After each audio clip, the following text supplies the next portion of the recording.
We think so lowly of ourselves because this trick that then got played on us, right? And we can't think like that no more. Because that's why no matter how big we grow, they're able to cut us right underneath on our foundation because we don't know the truth. And they start pulling us right back into this emotional nonsense that's a mind control. It's a big trick that's getting played on us. They got caught making Jesus white. They got caught. You don't think they would make the slave master white after the prisoners took over the prison? You don't think that they would make the slave master white if they was willing to make Jesus white? If you're willing to make Jesus white, you'll make anybody white.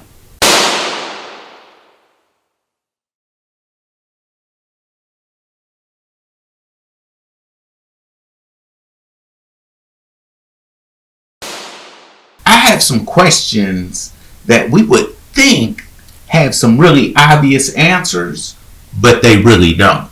And the first thing is, what does blackface have to do with the founding of America? Most of us would say nothing. Who was Abe Lincoln really freeing when he freed the slaves? Most of us is going to say, well, black slaves, of course. Okay. Who are the people who were considered 3/5 of a person in the Constitution? Well, so-called black people, the slaves, right? Okay. And who should be celebrating Juneteenth? Again, so-called black people. That's the obvious answer, right? Well, if you stay with me to the end, your jaw is going to be on the ground when I finish sharing the information that I have to share with you, because I've uncovered some things that you absolutely need to know. Okay? And I'll give you a reason why I need you to know this in an analogy. Okay? See, you've been taught that 2 + 2 = 5. Okay? And you believe it. Right? You believe 2 + 2 = 5 when it comes to history and your identity and who you are. Right? But what we're starting to find out is 2 + 2 don't equal 5. Okay? It don't equal 5. And if we have the wrong foundation, right? If we're trying to learn math and we really believe 2 + 2 = 5, we'll never get 23 times 52. We'll never get that right. We'll never understand how to divide. We'll never understand how to subtract and add because we don't know the basics. We don't have the foundation. So if we're building on a false foundation, we will never win. Okay? So we have to get the foundation correct, right? And that's hard for a lot of people because the foundation, right, is what we've known all our life. And it's our identities. And it's who we are, right? It's who we think we are. Okay? Right? So this isn't an easy pill to swallow, but we need to know it, right? We need to know it if we ever want to advance, okay? So this video is about sharing some information that is going to absolutely shatter some fundamental beliefs we have when it comes to the way we look at the people in charge today that claim they brought us here from Africa, okay? Okay? But not only that, it's gonna shatter some belief systems when it comes to who we believe we are as a people. Okay? Okay? I've uncovered some information, okay, that proves that the people in charge are not who they claim they are. Right? And I'm talking about the people in charge who claim they brought us here from Africa. Okay? It also proves that we aren't who they've been teaching us we are either. Okay? Okay? See, so this video is about uncovering a great deception and an identity theft that's been being played out against us behind our backs over a period of generations. Okay? And it's complicated, and this might seem like a strange place to start the discussion, but in order to get to the bottom of what I'm saying, we have to begin to understand the reason that the ancestors of the people who are in charge today, why they would come up with this idea to paint their faces black in what we would call blackface today. And I'll put up a couple pictures so you can see what I'm really talking about when I say blackface, for those of you who aren't familiar with it, okay? Because they don't really teach it today like they used to teach it 20, 30 years ago, okay? Right? So here's a couple pictures about it so we can all be on the same page. Okay? We have to find out where this practice that we find completely insulting, right, where it really comes from. Okay? And it still goes on today, right? I'll show you some recent pictures of it, right? This hasn't stopped. It still goes on today, right? And in Mardi Gras, they're going to be doing this at Mardi Gras, all these celebrations, okay? Right? So is it just to make fun of us, as they like to claim, right? And we're just maybe their funny entertainment? Or is there much more to the story that has been hidden from us, right, when it comes to why they would do this? Okay, so we're going to start out just by looking up the history of blackface on Wikipedia and see what they have to say. Let's just see, what they're leaving out. Okay. All right. So they say that blackface is the practice of performers, typically non-black performers, using burnt cork or theatrical makeup to portray a character of black people on stage or in entertainment. In the United States, the practice became popular in entertainment during the 19th century into the 20th century, the 1800s and 1900s, and it contributed to the spread of racial stereotypes such as Jim Crow and the happy-go-lucky darky on the plantation and Zip Coon, also known as the dandified coon, right? By the middle of the 19th century, blackface minstrel shows had become a distinctive American art form. Okay, so now it's art. Okay, translating formal works such as opera into popular terms for a general audience. Okay, for a general audience. Okay, so let's see where they say it comes from. Oh, there's no consensus about a single moment that constitutes the origin of blackface. The journalist of cultural commentator John Strasbaugh places it as part of a tradition. Okay, so it's a tradition of displaying blackness for the enjoyment and edification of white viewers that dates back to at least 1441.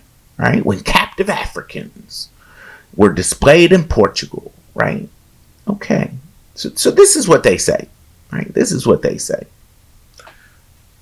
But they also say that there's no consensus, so we really don't know. We're just giving you an idea, and this is what this guy thinks, right? This is what he thinks. Okay, so let's find out what's really going on with it. Okay, right? Because nobody can give a good explanation as to why anyone would think to do this, other than, as they said in their definition, this is just for the entertainment of the people in charge, right?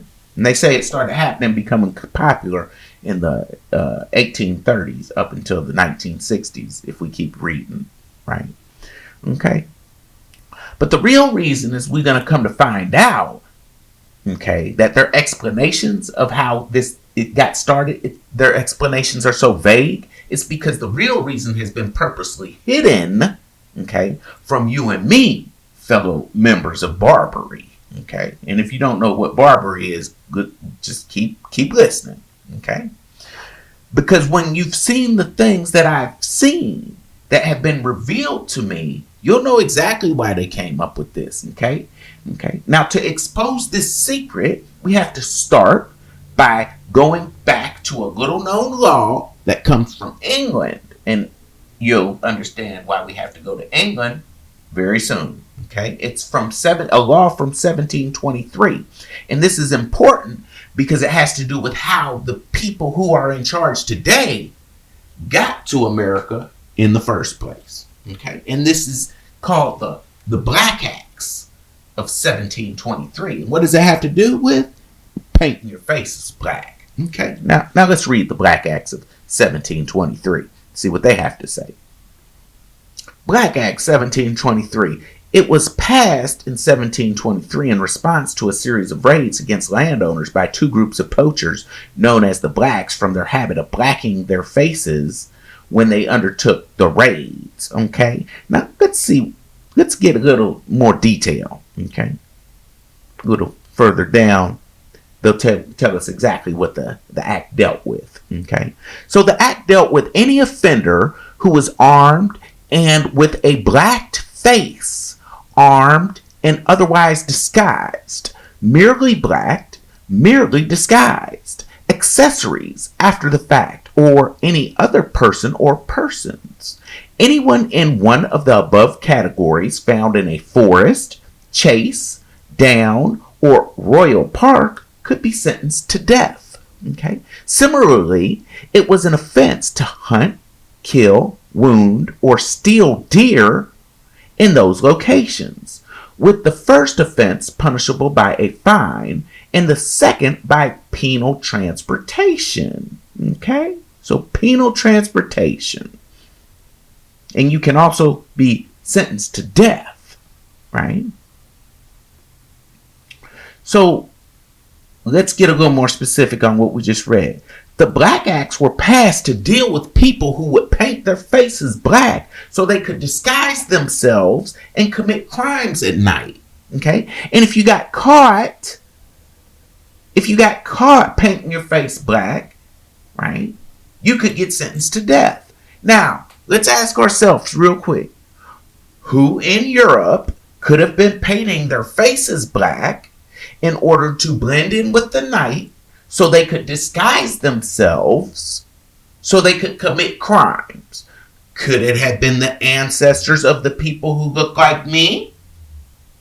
Or could it have been the ancestors of the people who are in charge today that claim they brought us here from Africa? Who could it be? Okay, let's just think about that for 2 seconds and use a little bit of common sense. Okay. Who would need to paint their faces black to blend in with the night to disguise themselves while they're committing crimes? Okay. Who still today, to this very day, has festivals like Mardi Gras, right, and a ton of other festivals throughout the world where they still paint their faces black today, right? Here's just a couple examples so you can see where I'm really coming from, what I'm talking about, right? Okay. Now, when have we ever heard of anyone who looks like me painting their faces black? Oh, we haven't. We haven't. Never. Okay. But how many examples do we have of the people who are in charge today, as well as their ancestors, right? Going back to the 1830s, to the point where they have a whole Wikipedia page about them doing this and a vague explanation as to why. Okay. How many? Who does this? We know exactly who does this. Okay? We know exactly who paints their faces black. And we know exactly, when we know that, we know who the black laws, the Black Acts of 1723 apply to. Okay? Right? But death wasn't the only punishment, see? Because if you painted your face black back in 1723, you got the death penalty. That's how serious they took it. Right? It wasn't funny. It wasn't for nobody's entertainment back then, was it? Right? And we're going to find out why that's important very shortly. Okay? Right? But what was the other punishments for it? The first offense was you got a fine. Right? The second was penal transportation. But what is penal transportation? See? So we got to find that out. Okay? So we're going to look up penal transportation real quick and see exactly what that is and what that means, right? Because that's a punishment for a crime, we know that. But what does it really mean? Penal transportation. Penal transportation was the relocation of convicted criminals or other persons regarded as undesirable to a distant place, often a colony, right? Now, we'll just stop for a quick second. It's the relocation of convicted criminals, and where do convicted criminals go? To prison, right? But here they're saying they're going to a distant place, right? We send them to a distant place because prisons are in the middle of nowhere, right? So they're sending them to a distant place too. But they don't call it a prison. They call it a colony, right? They call it a colony, okay? And they send them there, let's see, for how long? For a specified term, right? Just like prisoners. They get sent to prison for a specified term, right? Because we're talking about convicted criminals who've already gone to court and got their sentence, okay? Later, specifically established penal colonies, right? And penal means penalty, punishment, okay? penal colonies became their destination. So a penal colony is a prison. Okay. Now, while the prisoners may have been released once their sentences were served, well, that's what happens when their sentences are served, right? Today, right? They get 10 years, they do their 10 years, then they get released, right? They generally did not have the resources to return home. Of course they didn't. Why? Because when prisoners get out of prison, they're broke, right? Okay. So, banishment or forced exile from a polity or society has been used as a punishment since at least the 5th century in ancient Greece. Okay. The practice of penal transportation reached its height in the British Empire during the 18th and 19th centuries. Now, why is it important that we know this about England? What does this have to do with America? Well, we're about to find out. Okay. Let me read this first, though. Transportation removed the offender from society, mostly permanently, but was seen as more merciful than capital punishment. So instead of giving you the death sentence, right, for painting your face black, right, they gave you penal transportation, right? So they sent you to a colony far away, which we're going to find out where that colony is in just a second. The method was used for criminals, debtors, military prisoners, and political prisoners. So that's who got penal transportation. Okay. Penal transportation was also used as a method of colonization. Right? Now, that's not what we think of when we think of colonization, because I hear people throw that word around all the time, but they never use it correctly. They never use it correctly. This is just where the white man comes in and takes over. Okay. Well, let's start using that word correctly. Let's start using colony correctly, because a colony is a prison. Okay, that's where they send the convicted criminals. You send the convicted criminals to prison, and we know how words change over the years. Okay, we know how words change over the years. So back at this time, right, they used to call prison a colony. Okay, right. So it was a method of colonization, right? So colonization is what to do with the prisoners and what we do with the prisoners, okay?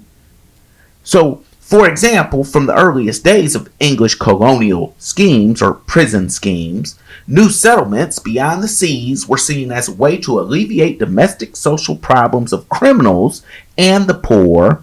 These are the undesirables that they're talking about, homeless people, as well as to increase the colonial labor force. Okay, so the prison workforce for the overall benefit of the realm. Okay, so that's penal transportation.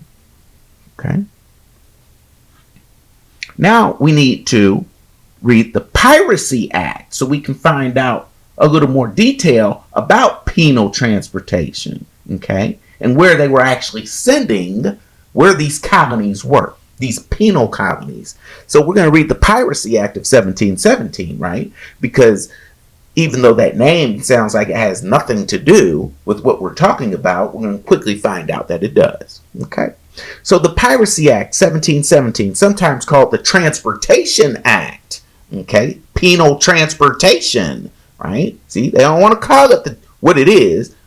Right? It's called the Transportation Act, right, of 1717, was an act of the Parliament of Great Britain that established a regulated bonded system, right? What happens when you go to jail? You have to get bonded out, right? So a bonded system to transport criminals to where? To colonies in North America, like the 13 colonies, right? Because we hear about the 13 colonies. No, that's not what the 13 colonies were. They weren't running around playing flutes, okay? That was going to prison. That's where they was going to. The colony is a prison, okay? And what does it say? It says transporting criminals to colonies in North America, which is prisons in North America, for what? Indentured service as a punishment for those convicted. Okay? So indentured service is the punishment for those convicted or attainted, okay, which is a conviction. okay, in Great Britain, excluding Scotland. The act established a 7-year transportation sentence, okay? When you get sentenced for a crime, right? This was your sentence for the crime you committed, right? That's why they're transporting criminals and convicts, okay? Where? To the 13 colonies in America, okay? Okay? As a punishment for people convicted of lesser felonies, those under benefit of the clergy, and a 14-year sentence for those more serious crimes in lieu of capital punishment. So instead of the death sentence. Okay? Completion of the sentence had the effect of a pardon. The punishment for returning before completion was death. Okay? Okay? That's where they were sending them. They were sending them to the 13 colonies. And what are the we hear 13 colonies and we think, oh, well, those are the settlers who were adventurers and coming to America for a better life. Well, maybe they were coming to America for a better life after they got out of prison, right? After they got out of prison, because they came here, right? If you came here to a colony, you came here as a prisoner, because colonies are prison. They're prisons, okay? All right, so let's get that correct first, okay? So penal transportation is colonization, okay? Okay? This is the method of what we do and how we transport prisoners, right? Who were painting their faces black, who we didn't kill, but if they do it again, you get the death sentence, okay? Right? They were sending those prisoners to America as punishment for their crimes, okay? Okay? The painting of one's face black, see, that didn't come from making fun of us. Okay? That didn't come from making fun of us. That came from you got caught committing a crime that you will get the death sentence for. You can get the death sentence for, but we had mercy on you and we sent you to America, to one of the 13 colonies. Okay?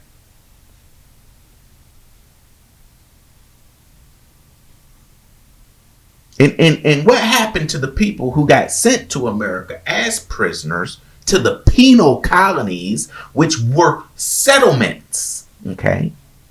What happened to them?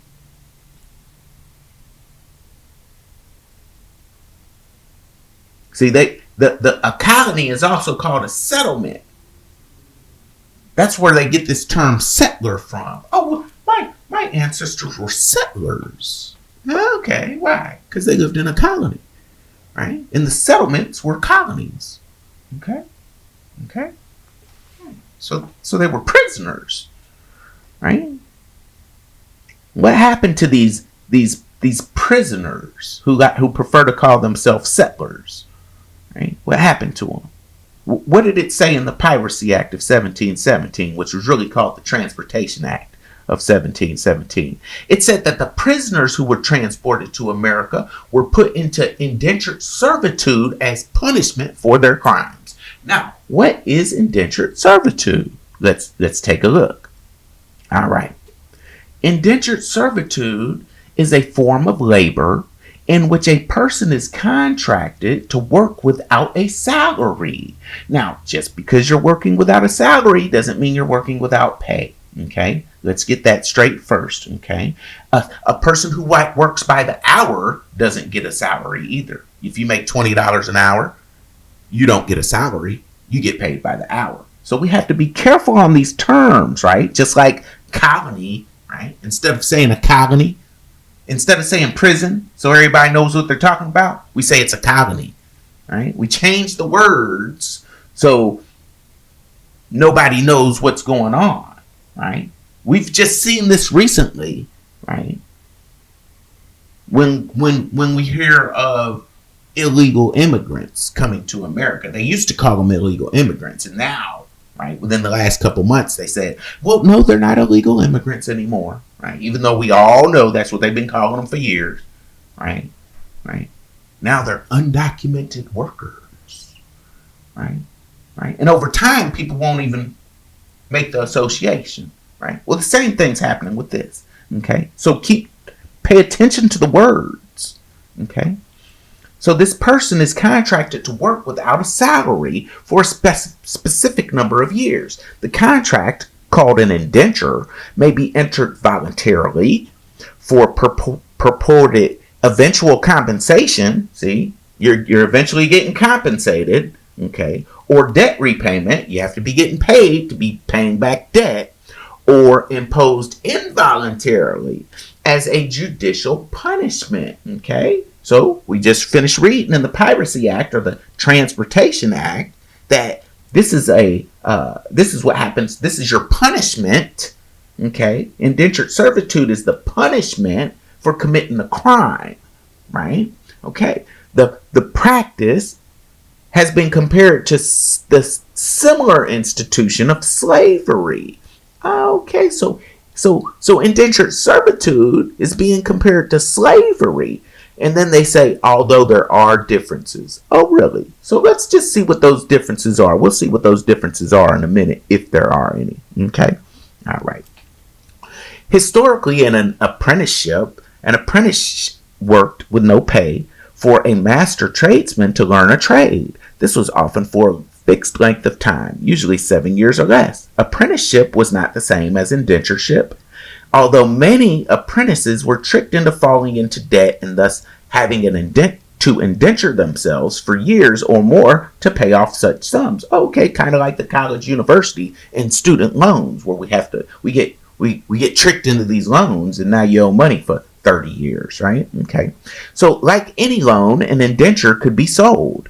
Most masters, and here you hear that word master, who we associate masters, who has a master.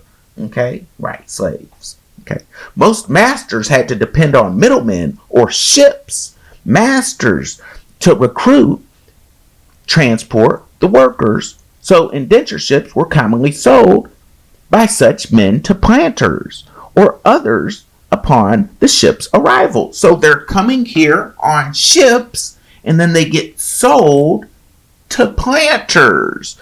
And what are planters?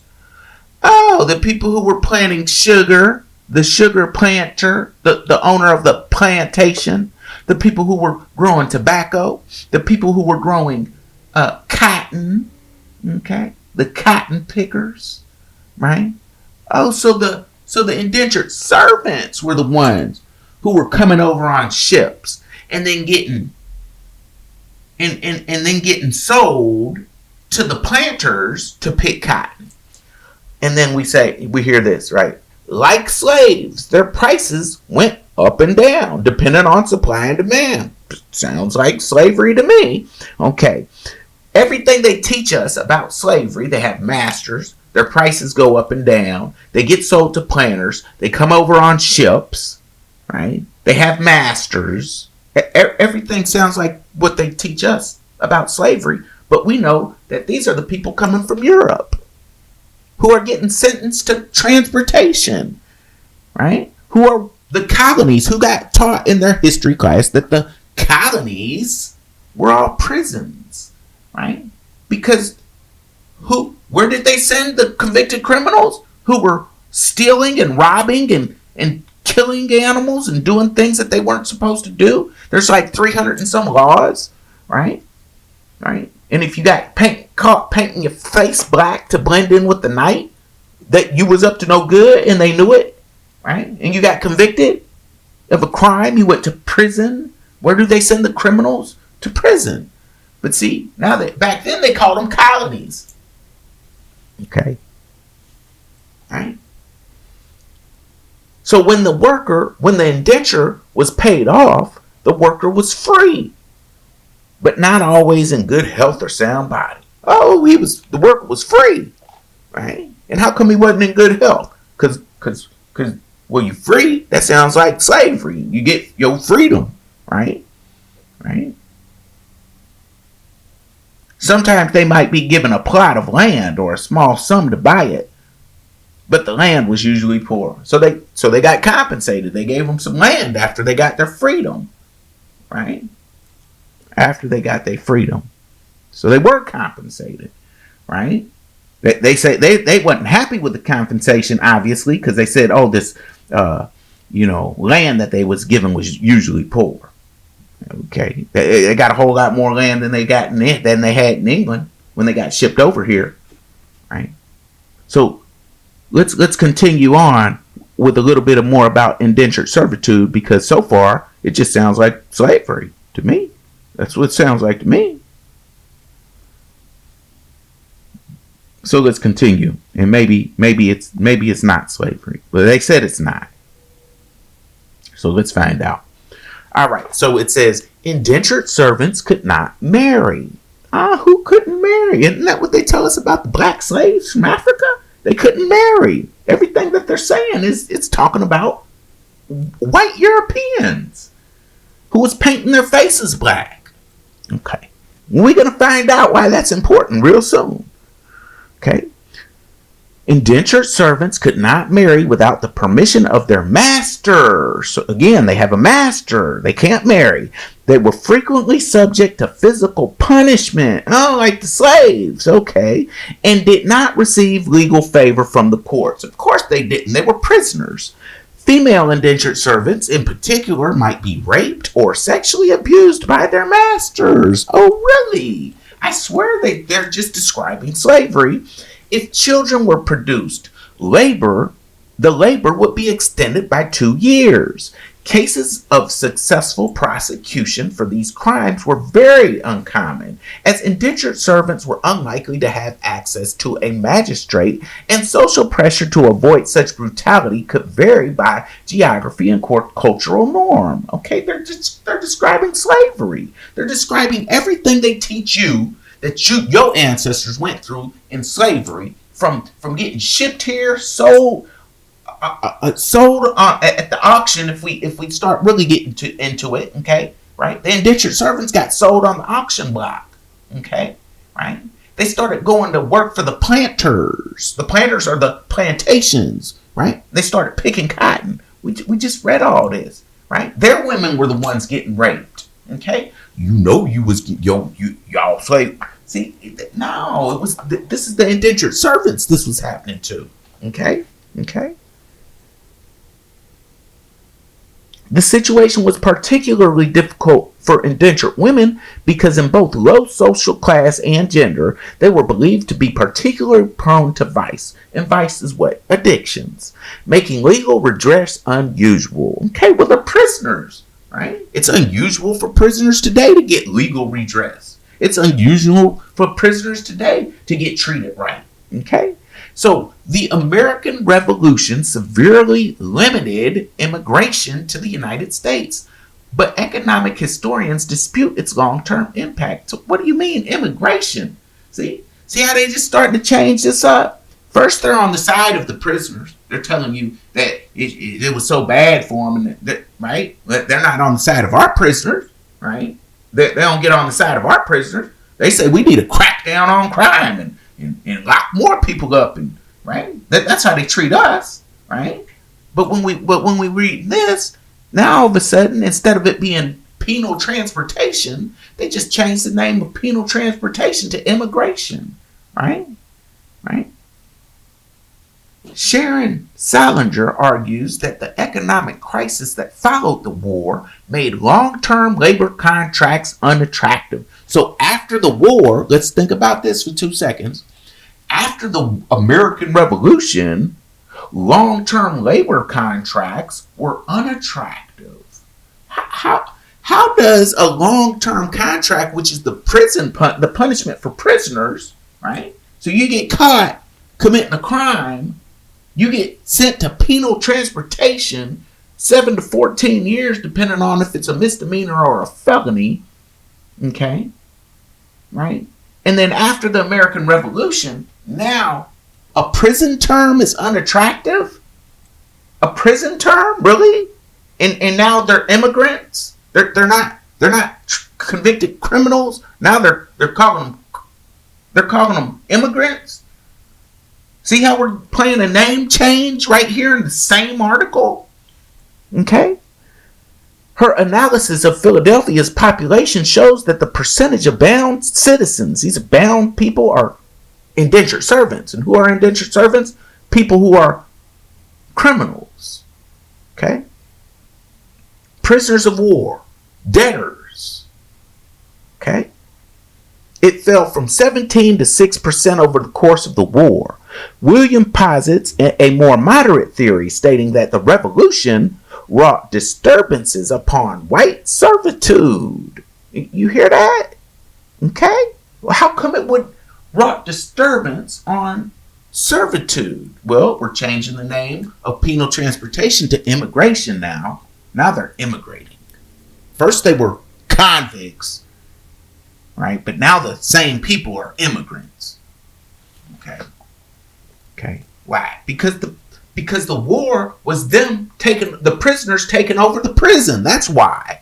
Okay. That's why it wrought disturbances on white servitude. But these were temporary rather than lasting. Okay. David Gallinson supports this theory by proposing that the numbers of British indentured servants never recovered, and that Europeans of other nationalities replaced them. Who could those Europeans of other nationalities be? Could they be the black Europeans who once we really know our history, we find out that the black Europeans, right, they were the ones sending the white criminals to America. Okay, right? Because what happened? The American Revolution was the beginning. Okay, was the beginning of them taking over the prison. The beginning of the prisoners taking over the prison. Okay, now let's continue. Indentured servitude began its decline after Bacon's Rebellion, a servant uprising against the government of colonial Virginia. This was due to multiple factors, such as the treatment of servants. Okay, well, they got treated bad. Prisoners get treated bad. Support of native tribes in the surrounding area. A refusal to expand the amount of land an indentured servant could work by the colonial government. How come? Because after you got your freedom, they gave you land. We just read that. Okay, right? But they wanted more land. So the prisoners are like, no, we want more land than this. Well, the Indians live on that land. You can't have it, right? Why? Because the English had a deal with the Indians. That's why. Okay, before the English indentured servants, who were the prisoners and the ex-prisoners, took over. We call them ex-cons. Okay, the ex-convicts. Okay, before they took over, right? So the English were on the side of the Indians, right? They refused to give them more land. They refused to run the Indians off of their land. Okay, right? And inequality between upper and lower class colonial society. So what's upper class colonial society? We talking about prisoners. Okay, we talking about colonial society is prison society. So let's look at our own prisons to figure that out. Right? You got the warden and the correctional officers, and the correctional officers have their rank, and then the only other people you got is the prisoners. Okay, so the upper society of colonial society, the upper class of colonial society is the correctional officers. Okay, the lower class is the prisoners. So of course there's going to be inequality between the prisoners and the correction officers. Is there a difference today? Of course there is. So indentured servitude was the primary source of labor for early American colonists until the rebellion. Okay? All right? This was the primary source. Until when? Until Bacon's Rebellion. Okay? When? What happened in Bacon's Rebellions? The prisoners took over the prison. Okay?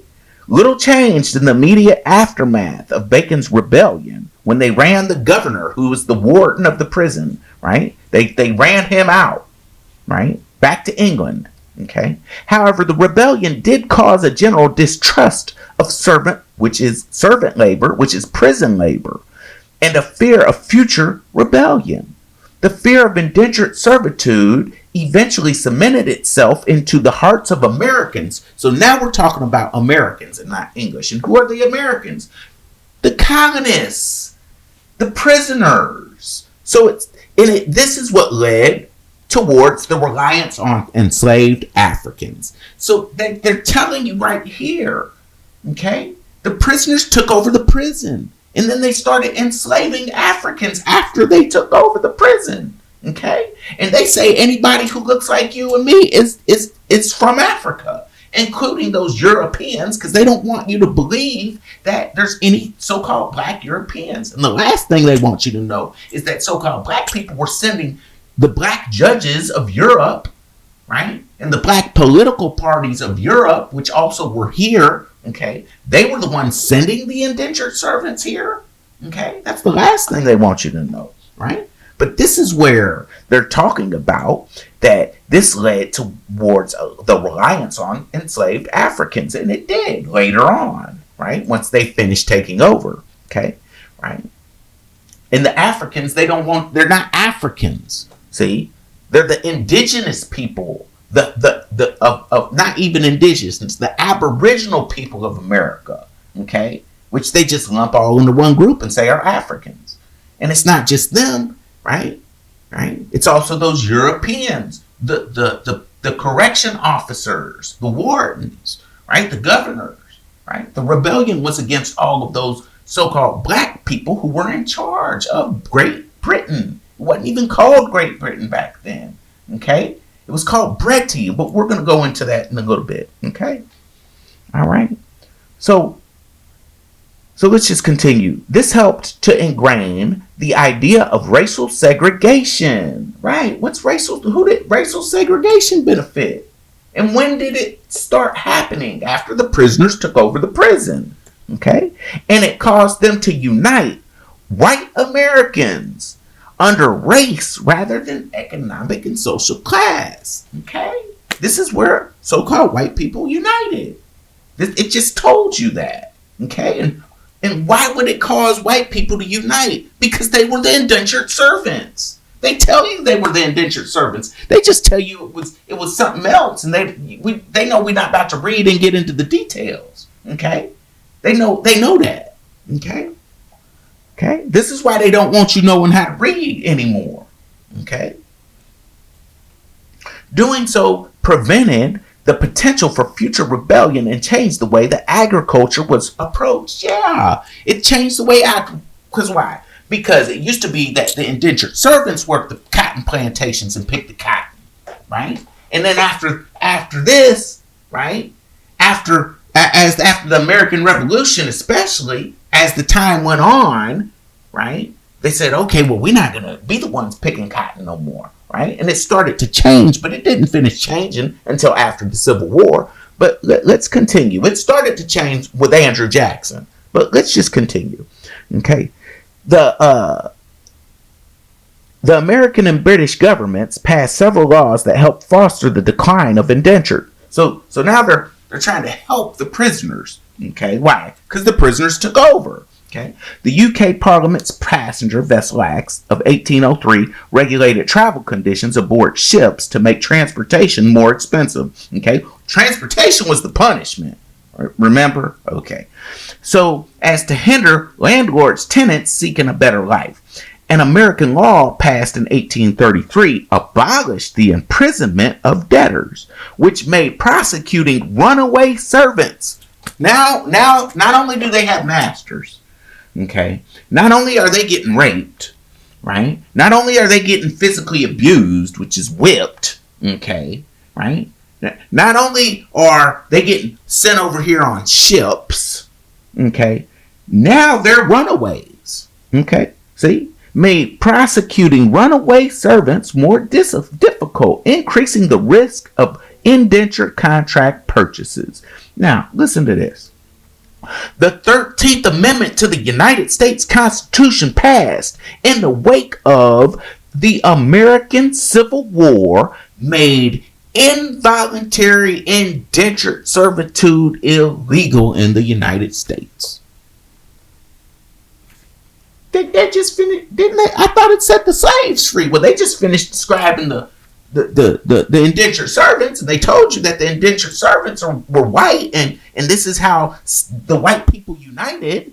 We just read that, right? It just said the American Revolution wrought disturbances on white servitude. We just read that, okay? Okay? It's telling you right here.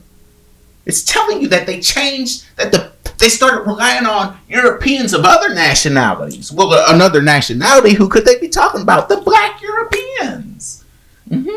Okay? The ones who got sent here as a result of the war, the Jacobites.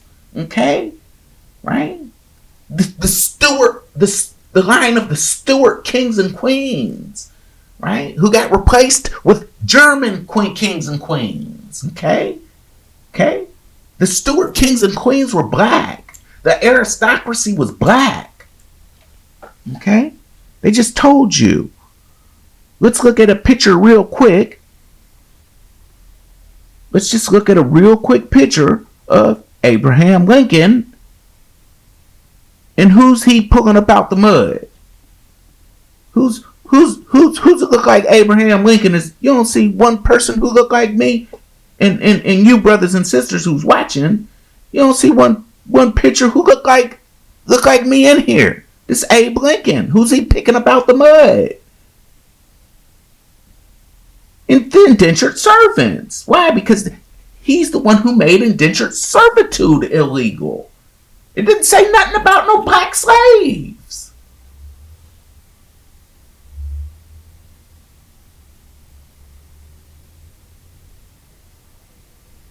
The American Revolution is what got the North. That's when they took over the North. They hadn't taken over the South yet. Okay? You were supposed to receive the death sentence. But they said, no, we're not going to give you the death sentence. We're going to send you to penal. We're going to punish you to indentured servitude and give you penal transportation. They banished them from Great Britain, sent them to the 13 penal colonies that we call America today, which used to be called Barbary. Okay. They sent them to those 13 colonies, which were prisons. Right? This is why that number 13 might be so unlucky for them. Why? Because those are the 13 prisons. Okay? That's why they said after the American Revolution, indenture contracts, which is a long-term contract, which is indentured servitude, it's no longer attractive. Why did it turn ugly? Because the prisoners took over the prison. They just told you what Bacon's Rebellion was the first time. They didn't finish the job, though. Right? The American Revolution, they finished the job in part of the country. Andrew Jackson, finished the job in the South in our headquarters. And Abe Lincoln finished the job altogether and all of it. Okay? Right?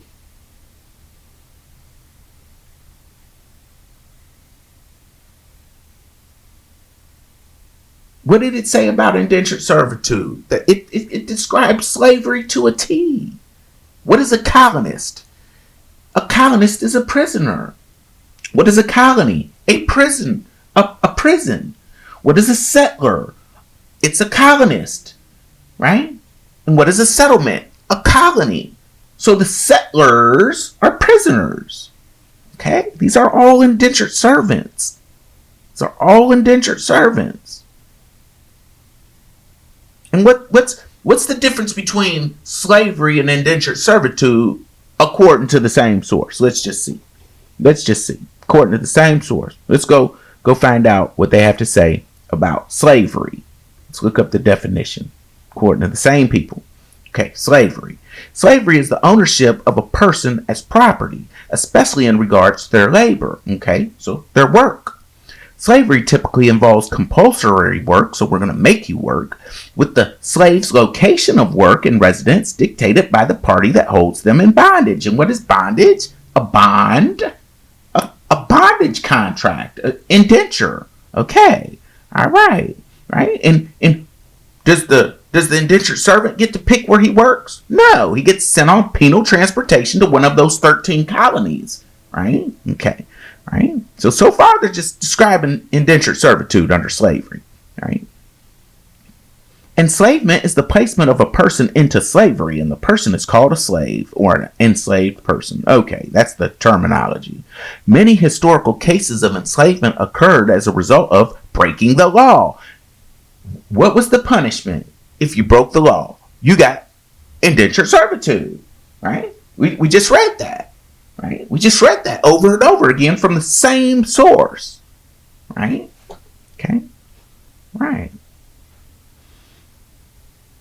So they became indebted, becoming indebted. We just finished reading that that's indentured servitude, being in debt, right? You could voluntarily go into indentured servitude to pay back your debt, right? Suffering a military defeat. We just read that about indentured servitude. Or exploitation for cheap labor. Okay? Other forms of slavery were instituted along demographic lines such as race or sex.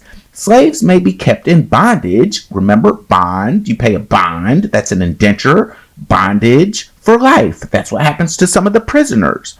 Or for a fixed period of time, after which they would be granted freedom, right? Just like freedom, just like the indentured servant, right? He'd get his freedom, and then they give him a piece of land.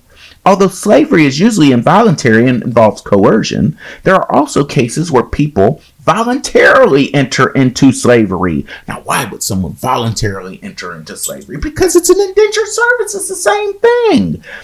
To pay a debt or to earn money. I thought you were a slave. You didn't make no money. Well, you do make money because it's indentured servitude, right? You just don't make a salary, right? What did the indentured servants get after they got their freedom? They got a piece of land. Land isn't cheap, okay? You get you a piece of land, now you can go live and do your thing. A whole lot more land than you would have ever got in Great Britain. You're eating good. No more slop, okay? No more mush, okay? Right? So we got people voluntarily entering into slavery because slavery isn't what they teach you it is, first of all. Slavery is indentured servitude, right? To pay debt or earn money due to poverty. In the course of human history, slavery was a typical feature of civilization. Of course, because they just changed the name of it. Just like they changed the name, they just changed the name of, they just started calling themselves immigrants. Right? First, they were indentured servitudes who got sentenced to penal transportation, and then they changed the name of penal transportation to immigration, right? Because they know we don't think, they know they're playing a game with us, a word game, okay?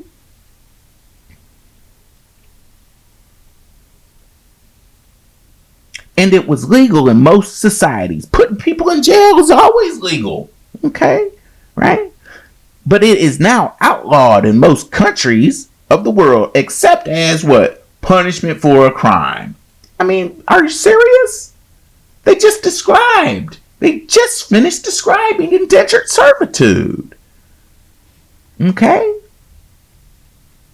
In chattel slavery, the slave is legally rendered the personal property of the slave owner. Okay? What's the difference between an indentured servant and a slave? Nothing. Okay? Nothing.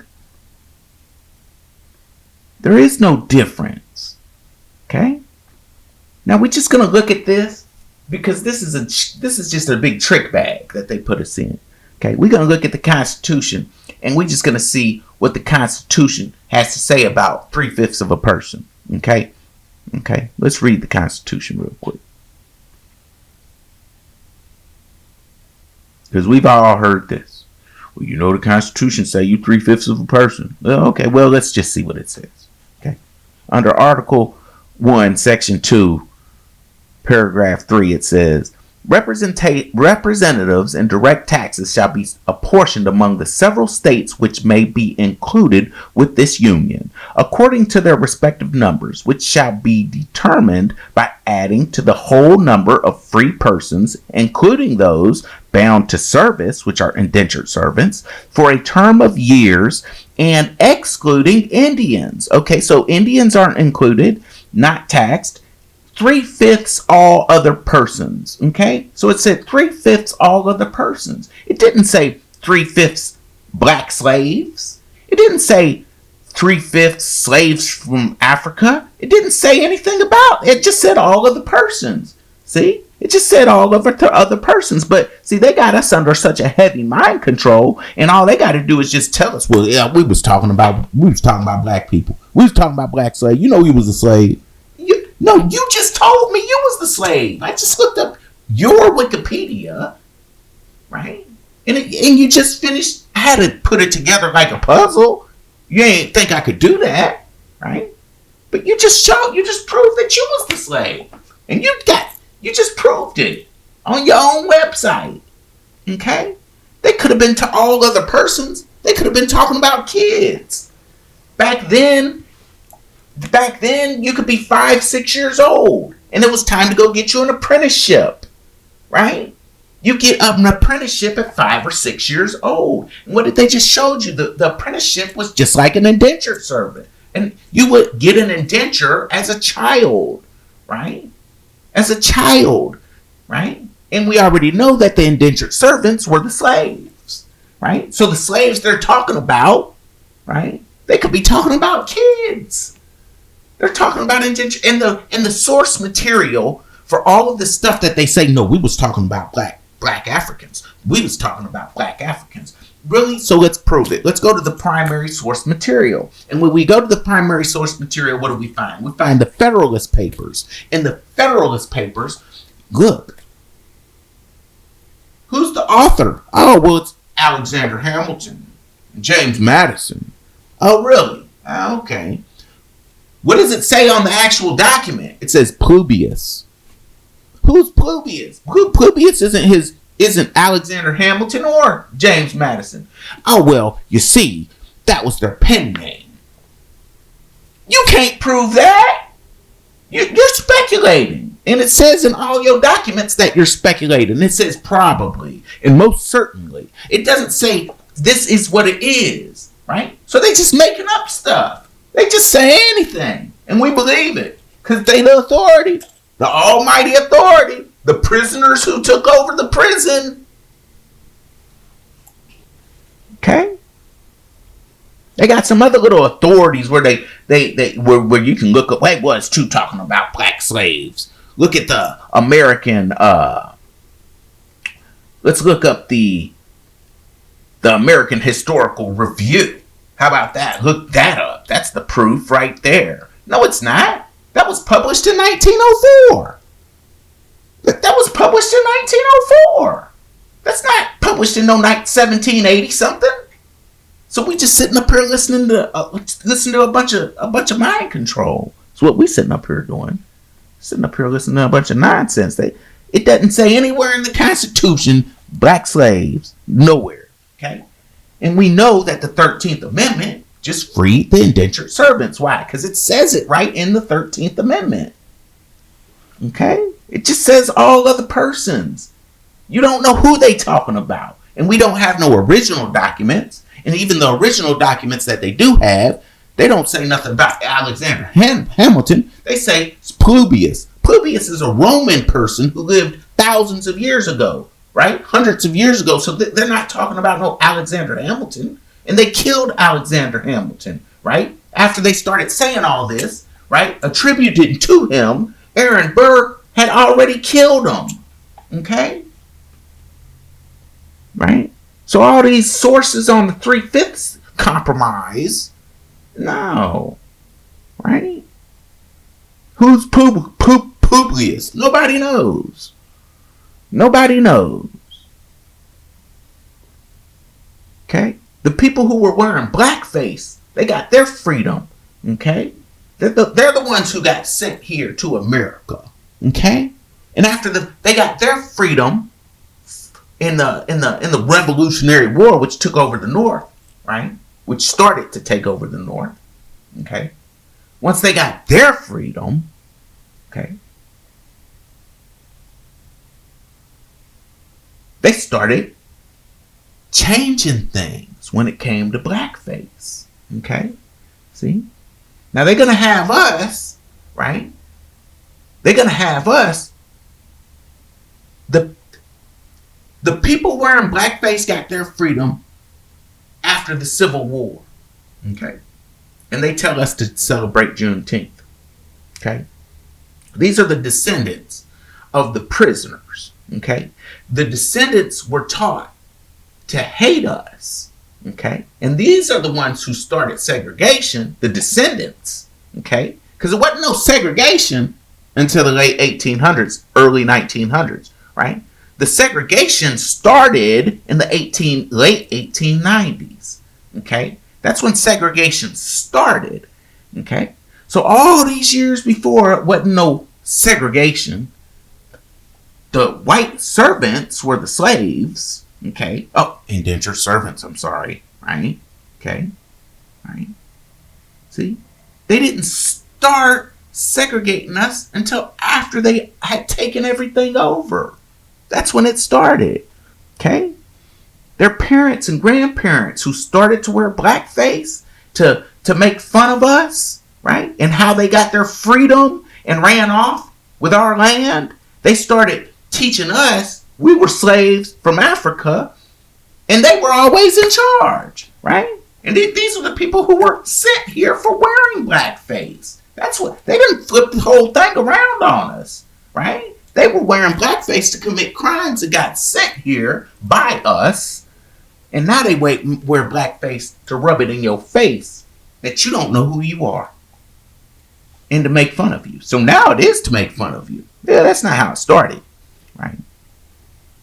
Right? They took over the prison. Bacon's Rebellion was the prisoners taking over the prison. They tried, right? They didn't finish the job, though, right?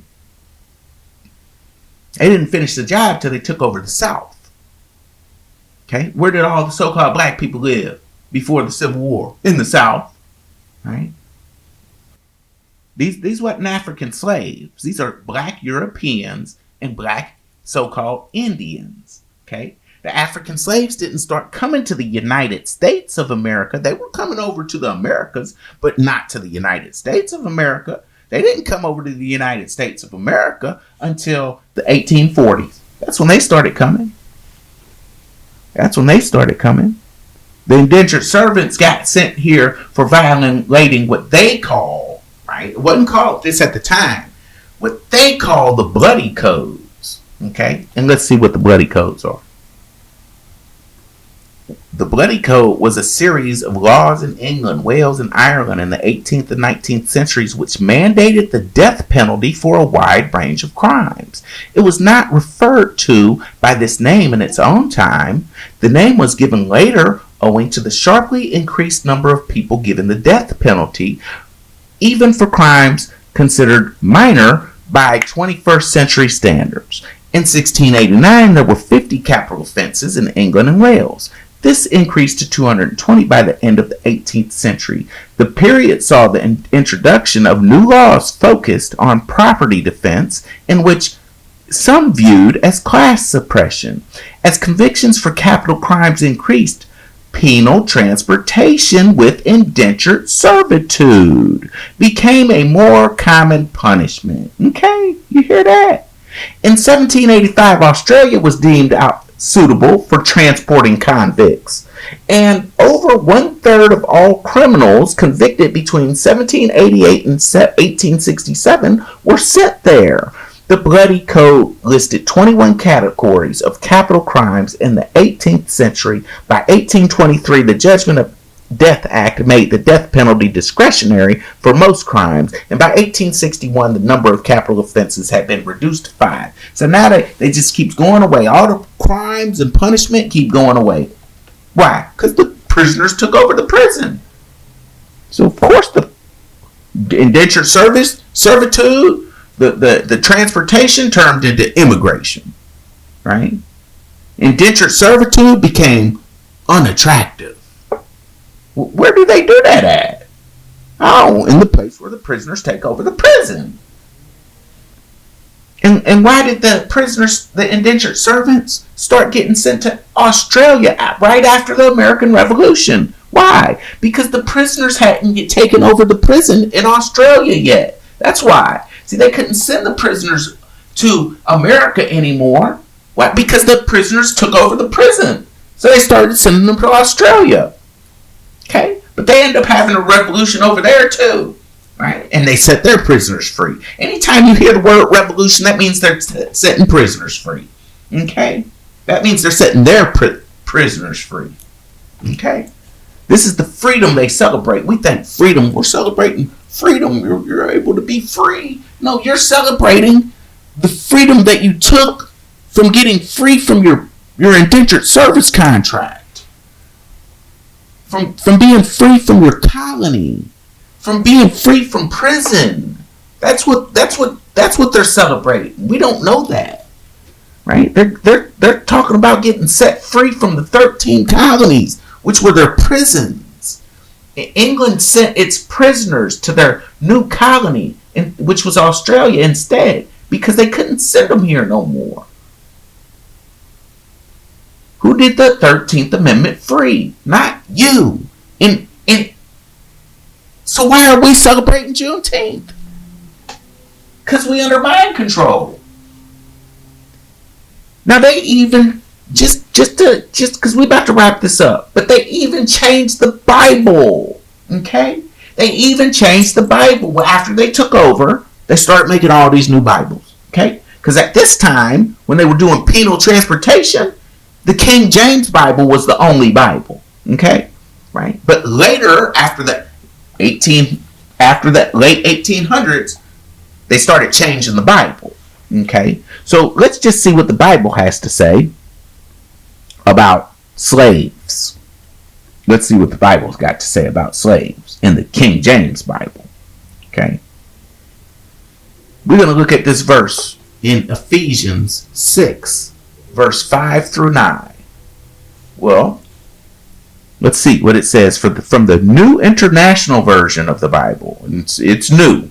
Let's see what it says. It says, slaves, obey your earthly masters with respect and fear, and with sincerity of heart, just as you would obey Christ.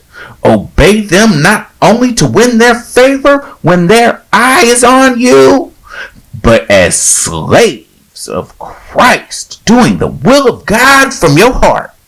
Serve wholeheartedly, as if you were serving the Lord, not people, because you know that the Lord will reward each one for whatever good they do, whether they are slave or free.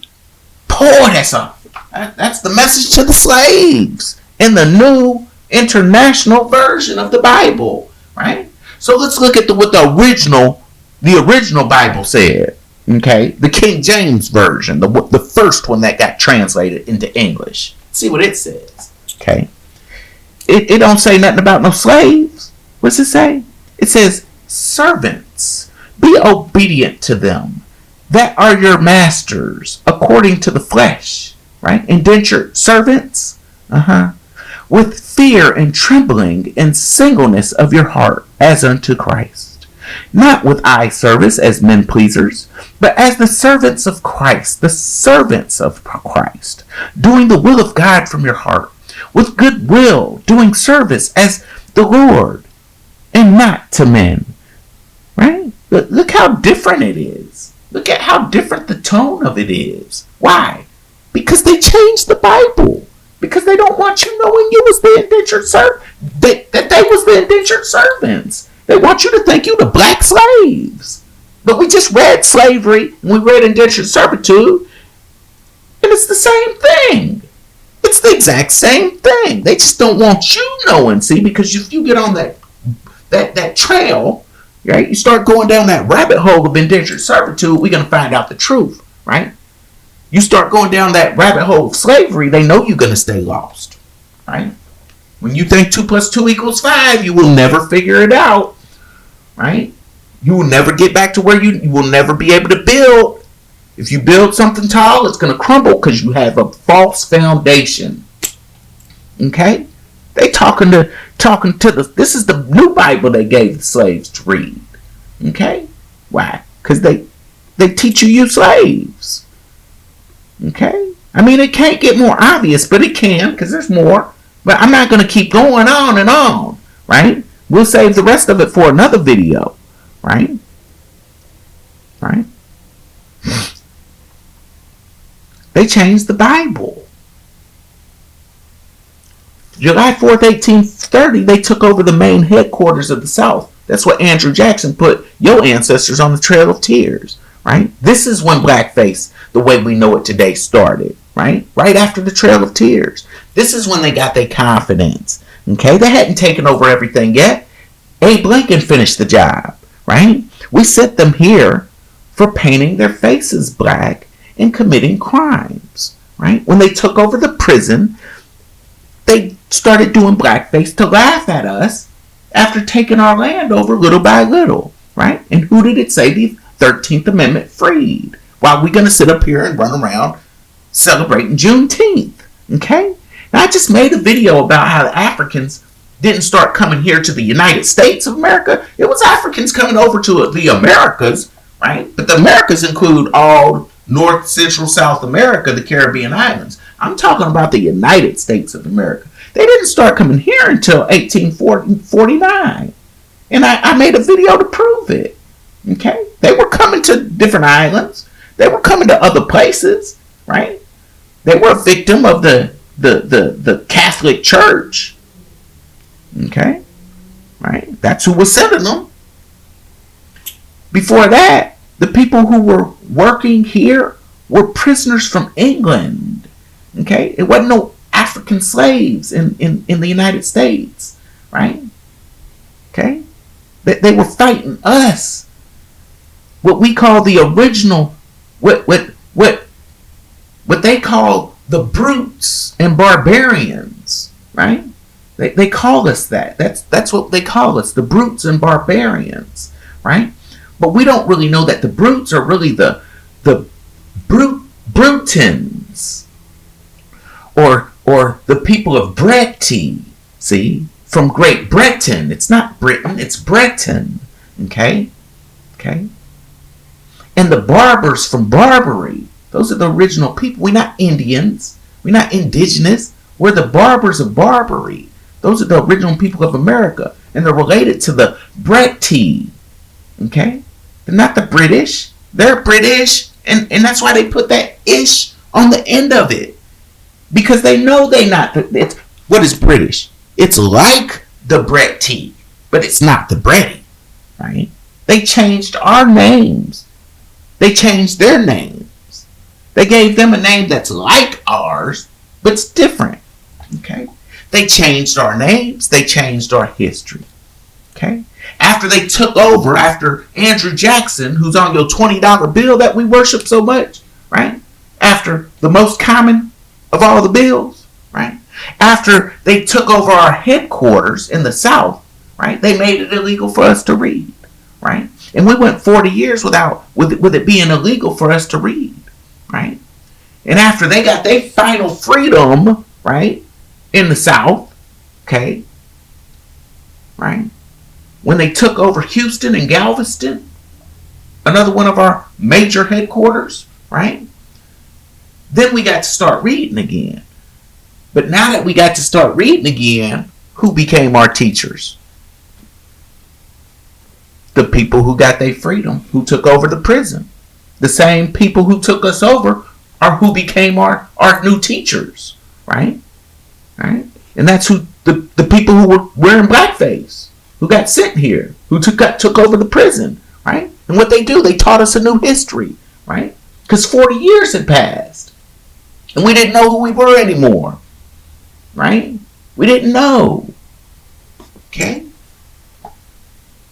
We were the masters who sent the indentured servants here, and we aren't from Africa. Okay? We're the people who they call the brutes. Okay?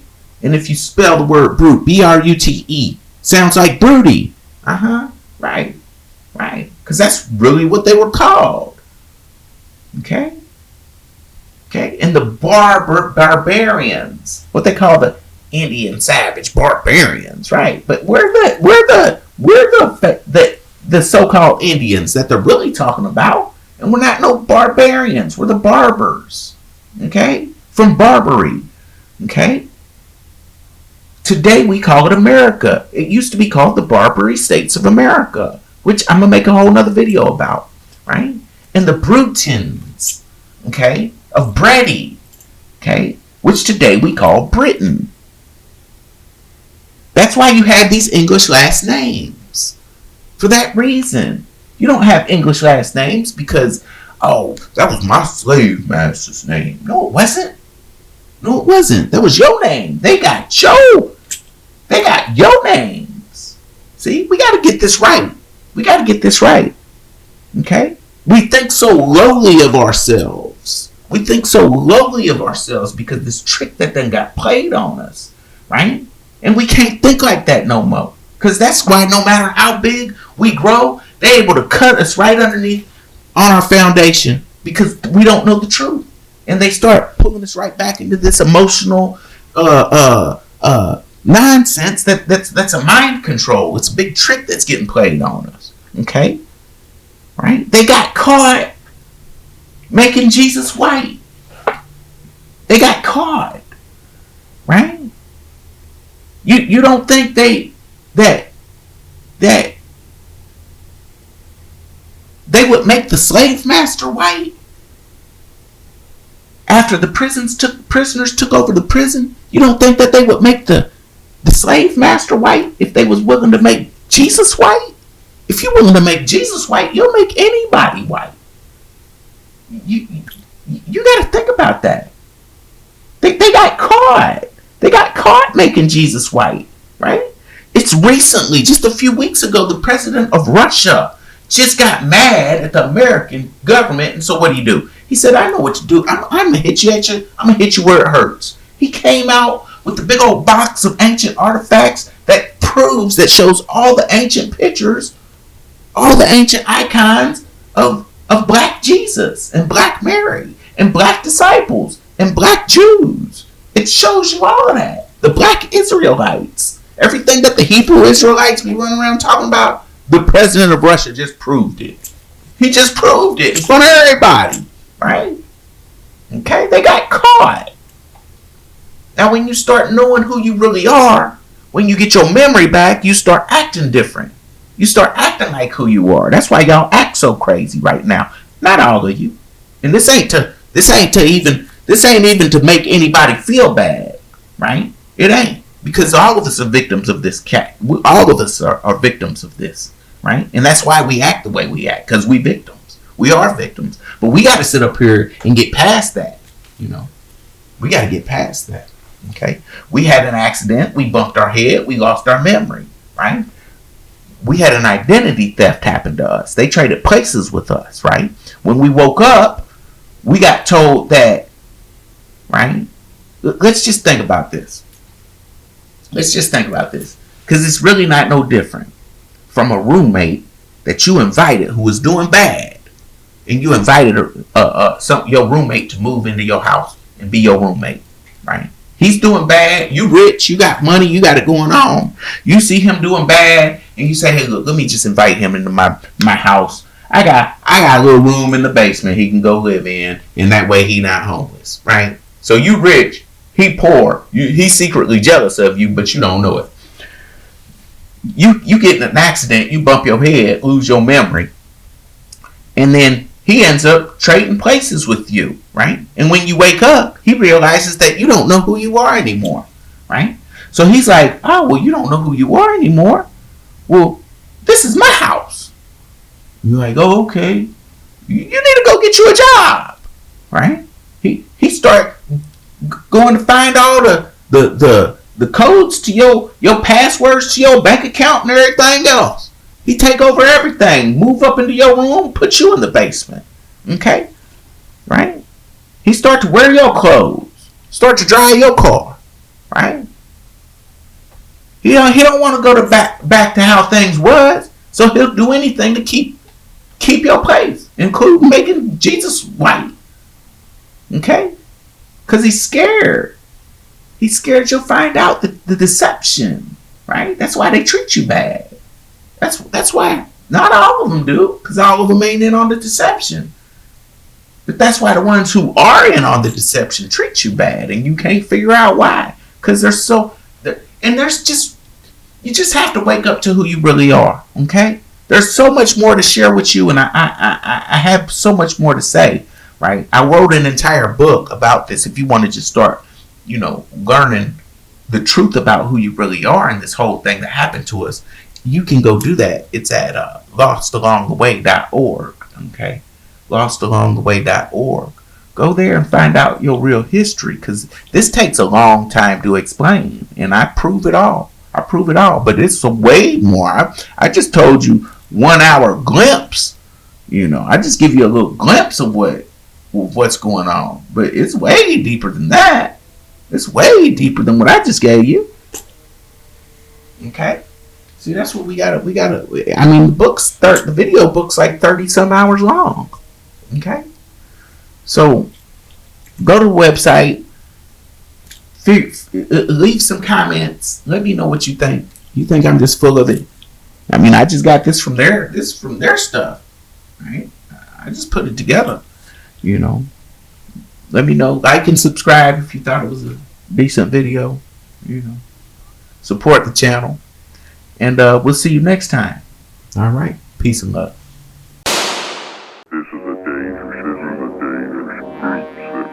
This is a dangerous groups that we're dealing with now.